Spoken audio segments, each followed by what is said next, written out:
अस्सलामुअलैकुम। मैं doctor Rubina from my Haidri clinic. आज ओपीडी में एक पेशेंट आई, उसका 8वां महीना था और उसको अचानक से ब्लीडिंग हो गई।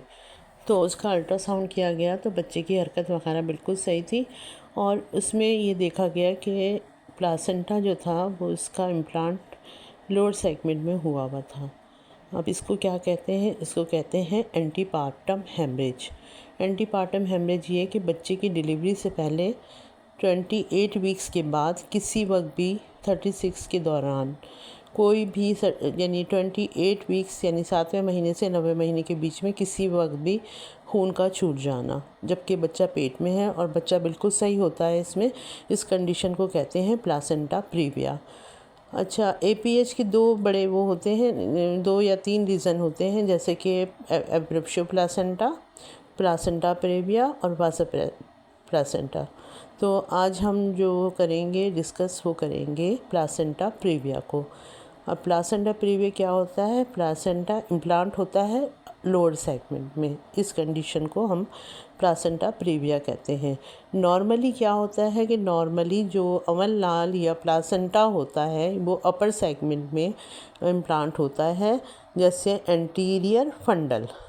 मगर कुछ ऐसी वजूहात जैसे कि मल्टीपैरिटी है, ट्विंस प्रेगनेंसी है, या एसेसरी लोब बन जाता है प्लासेंटा का, या प्लासेंटा के 2 लोब होते हैं, और या फिर ये कि मल्टीपैरिटी है और क्या कहते हैं ट्विंस प्रेगनेंसी है जिसमें प्लासेंटा बहुत बड़ा होता है तो वो नीचे आ जाता है, और कोई भी ब्रीच या एबनॉर्मल प्रेजेंटेशन होती है उसमें भी ये नीचे आ जाता है प्लासेंटा।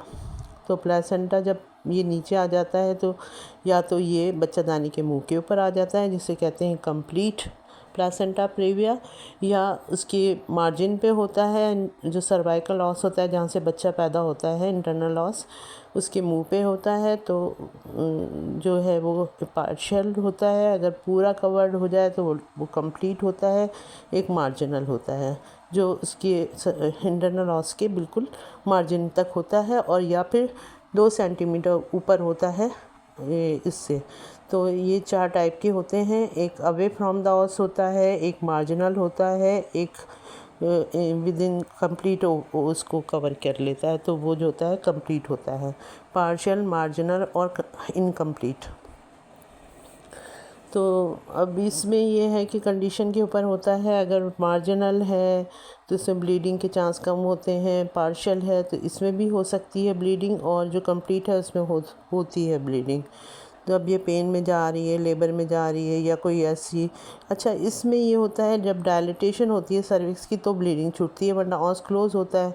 नॉर्मली इसमें अगर जैसे गिर जाएं या हिट हो जाए, या वो कोई ऐसा वो हो कि वज़न उठा लिया, पेशेंट को नहीं मालूम होता, अचानक से खून आ जाना, तो ये डायग्नोज होता है अल्ट्रासाउंड पे।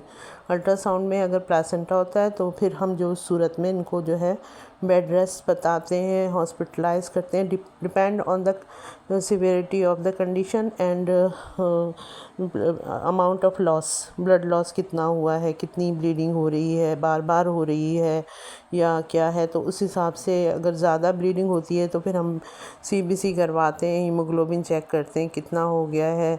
बाज़ दफ़ा फिर उसमें ये कितनी, बाज़ दफ़ा ऐसी कंडीशन में पेशेंट आती है शॉक की कंडीशन में कि ज़्यादा ब्लीडिंग हो गई, बहुत ज़्यादा खून छूट गया, तो उसमें तो फिर ये कि इमरजेंसी होती है, फिर हम उसमें ब्लड अरेंज करके और सीज़र ही करते हैं, ताकि बच्चे को, चाहे वो प्रीमेच्योर हो, माँ की जान बचानी होती है। बच्चा फिर ज़ाहिर है सर्वाइव भी कर जाता है बात सूरतों में और नर्सरी में चला जाता है, लेकिन ये कि इसमें फ़ौरन एक्यूट इमरजेंसी होती है।